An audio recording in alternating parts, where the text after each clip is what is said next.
Welcome back friends, ये हमारी video number 23 class 12 computer science with Python series के लिए। और प्रीवियस वीडियो में हमने रिवाइज किया था बाइनरी फाइल को, और इस वीडियो में हम रिवाइज करेंगे सीएसवी फाइल को। तो तीनों ही फाइल को हमने यहाँ पे समझा था, और इस वीडियो के अंदर सीएसवी फाइल के अंदर डेटा कैसे स्टोर होता है, तो उसके पूरा जो कंप्लीट प्रोग्राम है उसको हम यहाँ पे क्रिएट करेंगे और एक प्रोग्राम का स्ट्रक्चर भी समझेंगे। तो स्टार्ट करते हैं। इस वीडियो में हमने समझना है सीएसवी फाइल को। तो देखिए, सबसे पहले तो क्वेश्चन आता है कि सीएसवी का फुल फॉर्म यहाँ पे क्या है। कई बार एमसीक्यूज में हमसे पूछा भी जाता है। तो सीएसवी को हम बोलते हैं simply comma separated values, comma separated values file. यानी कि एक ऐसी फाइल जहाँ पे जो डेटा होगा वो आपका आपका कॉमा से उसको हम सेपरेट करेंगे, यानी कि बाय डिफ़ॉल्ट आपका वो कॉमा से सेपरेट होता है। अब देखिए, तीनों ही फाइल को हमने यहाँ पे डिस्कस किया। आपका टेक्स्ट फाइल है, आपका बाइनरी फाइल है, और आपका सीएसवी फाइल है। तो तीनों ही फाइल को हमने यहाँ पे डिस्कस किया था। तो तीनों को हम एक बार समराइज भी यहाँ पे कर लेते हैं। तो देखिए, हमको ये तो पता है टेक्स्ट फाइल और बाइनरी फाइल में क्या डिफरेंस है, क्योंकि दोनों में ही जो डेटा स्टोर होता है वो डिफरेंट फॉर्म में होता है। जैसे टेक्स्ट फाइल में आपका डेटा जो है स्ट्रिंग के फॉर्म में या आस्काई के फॉर्म में होता है, और सीएसवी फाइल में भी आपका सेम यहाँ पे आपका डेटा स्टोर होगा। लेकिन बाइनरी फाइल में डेटा हमारा बाइट्स के फॉर्म में यहाँ पे स्टोर होता है। अब तीनों में से ही आपका जो सीएसवी फाइल है, टेक्स्ट फाइल है, दोनों में डेटा ह्यूमन रीडेबल फॉर्म में होता है। लेकिन बाइनरी फाइल में आपका डेटा जो है ये ह्यूमन रीडेबल फॉर्म में नहीं होता। एग्जीक्यूशन अगर आप देखेंगे तो सबसे फास्ट जो होता है वो आपका बाइनरी फाइल में होता है एज कंपेयर टू आपका text file and CSV file. तो अब देखिए, टेक्स्ट फाइल जब हमारे पास है और आस्काई में ही हमने सेव करना है सीएसवी में भी, तो इन दोनों में क्या डिफरेंस है। देखिए, मेन डिफरेंस ये है सीएसवी फाइल और टेक्स्ट फाइल में कि टेक्स्ट फाइल में तो जैसे हम एक नॉर्मल प्लेन टेक्स्ट एडिटर में डेटा को स्टोर करते हैं, आपका स्ट्रिंग के फॉर्म में या एक प्लेन टेक्स्ट के फॉर्म में, वो हम करेंगे। लेकिन सीएसवी फाइल में डेटा आपका स्टोर होता है टेबुलर फॉर्म में। तो यहाँ पे जो डेटा स्टोर होता है टेबुलर फॉर्म में। तो कभी भी अगर हमको टेबुलर फॉर्मेट में हमारे पास डेटा हो, जैसे कि आपका किसी भी स्प्रेडशीट में है होता है, जैसे आपका एक्सेल है, या डेटाबेसेस के अंदर या रिलेशनल डेटाबेस के अंदर जो डेटा होगा वो आपका टेबुलर फॉर्म में होता है। तो उस डेटा को अगर हमने एक्सेस करना है, उसको इम्पोर्ट करना है अपने प्रोग्राम में यूज़ करने के लिए, तो इसके लिए हम यहाँ पे सीएसवी फाइल का यूज़ करते हैं। तो आई होप आपको तीनों ही फाइल में डिफरेंस यहाँ पे समझ में आ गया होगा कि टेक्स्ट फाइल, बाइनरी फाइल और सीएसवी फाइल पे क्या डिफरेंस है। और इसके अलावा तीनों का मोड भी यहाँ पे सेम है, यानी कि तीनों में ही आपके read mode, right mode and W mode, sorry read, right and append mode होते हैं। आपका ये मोड तो सेम है आपका सीएसवी एंड टेक्स्ट फाइल के लिए, लेकिन बाइनरी फाइल में इसी में हम बी ऐड करते हैं, और इन्हीं में अगर हम प्लस ऐड करते हैं, यानी कि आर बी प्लस या ए बी प्लस, तो देन हम दोनों ही ऑपरेशन परफॉर्म कर सकते हैं रीड एंड राइट का। इसके अलावा हमारी जो टेक्स्ट फाइल है, इसके जितने भी फंक्शंस हैं, जैसे रीड है, रीड लाइन है, राइट लाइन्स है, इनको डायरेक्टली हम यूज़ करते हैं। लेकिन हमारा जो बाइनरी फाइल है, इसके लिए हम पिकल मॉड्यूल का यूज़ करते हैं, जिसके अंदर आपके दो फंक्शन होंगे, एक तो लोड फंक्शन है और दूसरा हमारा यहाँ पे डंप फंक्शन है। और ऐसे ही सीएसवी फाइल के लिए भी हमको एक मॉड्यूल को इंपोर्ट करना पड़ता है, सीएसवी मॉड्यूल, और इसके अंदर हम दो चीज़ें यहाँ पे बनाते हैं, राइटर एंड रीडर। तो आई होप आपको तीनों ही फाइल का एक समअप यहाँ पे आपको मिल गया होगा, तीनों में क्या डिफरेंस है ये भी समझ में आया होगा। तो अब हम सीएसवी फाइल का एक प्रोग्राम यहाँ पे क्रिएट करते हैं, क्योंकि सीएसवी फाइल में भी आपका सेम है, तो इसको भी हम फंक्शनल फॉर्म में यहाँ पे क्रिएट करेंगे। यानी कि एक फंक्शन हम यहाँ पे क्रिएट करेंगे फाइल में डेटा राइट करने के लिए, और दूसरा फंक्शन हम क्रिएट करेंगे फाइल से डेटा को रीड करने के लिए।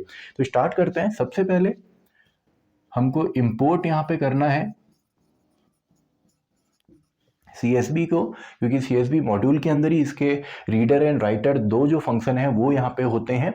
तो इसके बाद हम यहाँ पे एक फंक्शन क्रिएट करते हैं, फॉर एग्जांपल डेफ, एंड इसमें मैं लिख देता हूँ राइट सीएसवी। तो फंक्शन का नाम आप कुछ भी दे सकते हैं, फॉर एग्जांपल मैंने राइट सीएसवी नाम से यहाँ पे एक फंक्शन क्रिएट किया। देन इसको हम यहाँ पे ओपन करते हैं अपनी फाइल को। पहला स्टेप हमारा होता है फाइल को ओपन करना, और यहाँ पे हम फाइल का नाम दे देते हैं, फॉर एग्जांपल स्टूडेंट, और यहाँ पे जो एक्सटेंशन होगा वो होगा CSV. And then write mode में हमने इसको ओपन करना है। तो ये आप यहाँ पे करेंगे, सबसे पहले फाइल को ओपन आपने करना है और यहाँ पे एक्सटेंशन देना है। ये ऑलरेडी हमको पता है कि ये आपका रिलेटिव एड्रेस है, और अगर यहाँ पे कंप्लीट एड्रेस होता तो उसको हम एब्सोल्यूट एड्रेस बोलते हैं। इसके अलावा देखिए, जब भी इस फाइल को आप ओपन करेंगे, क्योंकि भले ही आपका टेक्स्ट फाइल हो या सीएसवी फाइल हो, दोनों को ही हम बैकएंड पे ओपन करके उसका जो डेटा है उसको हम रीड कर सकते हैं, क्योंकि वो ह्यूमन रीडेबल फॉर्म में है। तो कई बार आप देखेंगे कि जब आप सीएसवी फाइल को ओपन करते हैं तो बैकएंड पे एक एक्स्ट्रा लाइन या एक एक्स्ट्रा स्पेस यहाँ पे देता है, क्योंकि इस फाइल को आप किसी भी स्प्रेडशीट में भी ओपन कर सकते हैं या नोटपैड में भी इसका डेटा आप देख सकते हैं, तो वहाँ पे एक्स्ट्रा स्पेस ना हो इसके लिए हम यहाँ पे ओपन के साथ एक न्यू लाइन भी यहाँ पे दे सकते हैं। एंड इस न्यू लाइन में हम केवल एक यहाँ पे डायरेक्टली ब्लैंक यहाँ पे देंगे, यानी कि सिंगल कोट्स या double quotes open and close, जिससे कि जो नई लाइन है वो आपको नहीं मिलेगी। तो ये तो कंप्लीट एक स्ट्रक्चर हो गया फाइल को ओपन करने का। इसके बाद हमको यहाँ पे काम करना होता है, हमें राइटर बनाना होता है अगर हमने फाइल में लिखना है तो राइटर के लिए मैं यहाँ पे लिखता हूँ, कोई भी वेरिएबल आप ले सकते हैं, for example w and then CSV dot writer मैं यहाँ पे लिखूंगा, और जिस फाइल के लिए मुझे राइटर बनाना है उसका नाम यहाँ पे आएगा, यानी कि फाइल हैंडलर, तो यहाँ पे है p। एंड इसके अलावा देखिए यहाँ पे जो कॉमा सेपरेटेड वैल्यूज फाइल है, तो इसमें जो डेटा स्टोर होगा उसको हम इस तरीके से कॉमा से सेपरेट करेंगे अलग अलग डेटा को। तो ये जो कॉमा है इसको हम डेलीमीटर कहते हैं, और आप चाहें तो इसको चेंज भी कर सकते हैं, यानी कि अगर आप कॉमा यूज नहीं करना चाहते तो आप डेलीमीटर चेंज कर सकते हैं। तो इसको हमको राइटर को बताना यहाँ पे होता है कि डेलीमीटर हम चेंज कर रहे हैं, तो डेलीमीटर इक्वल टू आप कोई भी डेलीमीटर दे सकते हैं, हैश टैग या अपना नाम या कोई भी डेलीमीटर, यानी कि जो आपका डेटा है उसके सेपरेट उसको हम किससे करेंगे वही आपका डेलीमीटर होता है। तो फिलहाल हम इसको डैश से यहाँ पे सेपरेट कर लेते हैं, तो इससे हमारा ये सेपरेट भी होगा। अब देखिए यहाँ पे दो मेथड हैं आपका एक CSV फाइल में डेटा को राइट करने का, एक तो आपका राइट रो है, दूसरा है राइट रोज। अब दोनों में डिफरेंस क्या है, राइट रो से हम एक बार में एक रो लिखते हैं और राइट रोज से हम एक ही बार में मल्टीपल रोज को लिख सकते हैं। एग्जाम्पल के तौर पे एक मैं यहाँ पे हेडिंग ले लेता हूँ और इसमें मैं स्टूडेंट का रोल नंबर, यानी कि एक लिस्ट के अंदर जो पहला एलिमेंट है रोल नंबर, एंड देन आपका नेम, एंड थर्ड हम ले लेते हैं फॉर एग्जाम्पल मार्क्स। तो ये तो एक रिकॉर्ड हमारे पास हो गया। इसके अलावा मल्टीपल जो डेटा हमारे पास है इसमें हम नेस्टिंग ऑफ लिस्ट करेंगे, यानी कि लिस्ट के अंदर सब लिस्ट हम देंगे। तो एक हम रिकॉर्ड रख लेते हैं रोल नंबर, देन नेम हम दे देते हैं करण, एंड मार्क्स हम दे देते हैं 75। तो एक रिकॉर्ड। ऐसी मल्टीपल रिकॉर्ड अगर आपको चाहिए 2 कॉमा फॉर एग्जाम्पल दिया, एंड मार्क्स हम दे देते हैं फॉर एग्जाम्पल 85। तो ये देखिए कंप्लीट हमारा हो गया। तो यहाँ पे आप जिससे भी आप लिखना चाहें, फॉर एग्जांपल अगर मुझे एक रो लिखनी है तो w डॉट राइट रो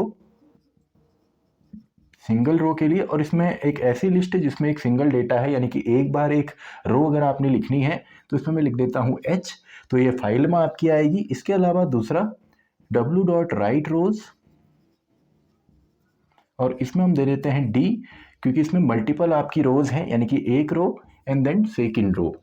तो अगर मल्टीपल रोज आपने लिखनी है तो राइट रोज यूज़ करना है, और अगर आप सिंगल रो को यहाँ पे राइट डाउन करना चाहते हैं तो उसके लिए राइट रो आप यूज़ करेंगे। तो देखिए सिंपल सा है राइट फंक्शन। इसके बाद फाइनली हमको इसको क्लोज करना है, तो p डॉट क्लोज मैं यहाँ पे लिख देता हूँ। तो ये तो हो गया राइटिंग ऑपरेशन। इसके अलावा रीडिंग ऑपरेशन भी आपका सिंपल है। तो डेफ हम यहाँ पे लिख देते हैं for example read from CSV, function का नेम आप कुछ भी यहाँ पे बना सकते हैं। देन अगेन हम ओपन करेंगे अपनी फाइल को, तो फाइल का नाम हमने दिया था स्टूडेंट डॉट CSV, एंड अगर आप कोई भी मोड नहीं देते हैं, जैसे टेक्स्ट फाइल में भी है, अगर आप कोई मोड नहीं देते हैं तो बाय डिफ़ॉल्ट आपका रीड मोड होता है। तो ये डिफ़ॉल्ट मोड भी होता है फाइल्स में, अगर आप कोई मोड नहीं देते हैं, क्योंकि MCQs में इस तरीके के क्वेश्चंस पूछे जाते हैं, तो कोई मोड नहीं होता तो बाय डिफ़ॉल्ट फाइल से रीड हम करते हैं, या ये डिफ़ॉल्ट मोड हमारा होता है। तो फाइल हमने ओपन करी। अब यहाँ पे देखिए हमने एक राइटर क्रिएट किया था और राइटर की मदद से हम फाइल में लिख रहे थे, तो पढ़ने के लिए भी हमको यहाँ पे एक रीडर बनाना होता है। तो रीडर के लिए चलिए मैं R यहाँ पे ले लेता हूँ, and then CSV dot reader, and जिस फाइल का रीडर बनाना है, यानी कि P जो इसका फाइल हैंडलर है, तो रीडर हमारे पास है।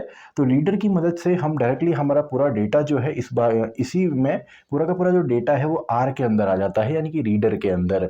एंड देन रीडर से अगर आपको हर एक कॉलम यहाँ पे चाहिए, हर एक रो यहाँ पे चाहिए, तो इसके लिए सिंपली हम लूप का इस्तेमाल करते हैं, यानी कि फॉर x इन R।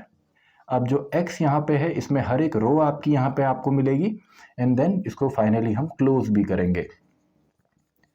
तो एक्स के अंदर हमारा सबसे पहले पहली रो जो हमने फाइल के अंदर स्टोर करी थी यानी कि roll number, name and marks, and second row हमको मिलेगी 1 करंट 75 क्योंकि मल्टीपल रोज हमने राइट रोज से लिखी थी। तो थर्ड रो हमको मिलेगी 2 दिया एंड 85। इसके बाद केवल आपने इन दोनों फंक्शंस को कॉल करना है एंड आपका जो प्रोग्राम है वो एग्जीक्यूट होगा। तो देखिए सिंपल था, केवल इसमें आपने बेसिक चीज़ें याद करनी है क्योंकि इससे आपका ज़्यादा नहीं आता। बेसिक तो एक डिफरेंस आता है, या ये पूछा जा सकता है एग्जाम में कि CSV फाइल को हम यूज़ क्यों करते हैं, इसमें डेटा किस फॉर्म में स्टोर होता है। एंड इसके अलावा अगर हमने फाइल में लिखना है तो उसके लिए राइटर है एंड इसके लिए दो फंक्शन यहाँ पे है, write row and write rows. And ऐसे ही अगर हमको रीड करना है तो इससे मैं केवल हम रीडर की मदद से यहाँ पे फाइल से डेटा को रीड कर सकते हैं। तो आई होप आपका तीनों ही फाइल्स का यहाँ पे रिवीजन हो गया होगा, भले आपका टेक्स्ट फाइल हो, बाइनरी फाइल हो या CSV फाइल हो। तो इसी के साथ हमारी ये वीडियो भी खत्म होती है, वीडियो नंबर 23। तो मैं मिलता हूँ आपसे नेक्स्ट वीडियो में, वीडियो नंबर 24।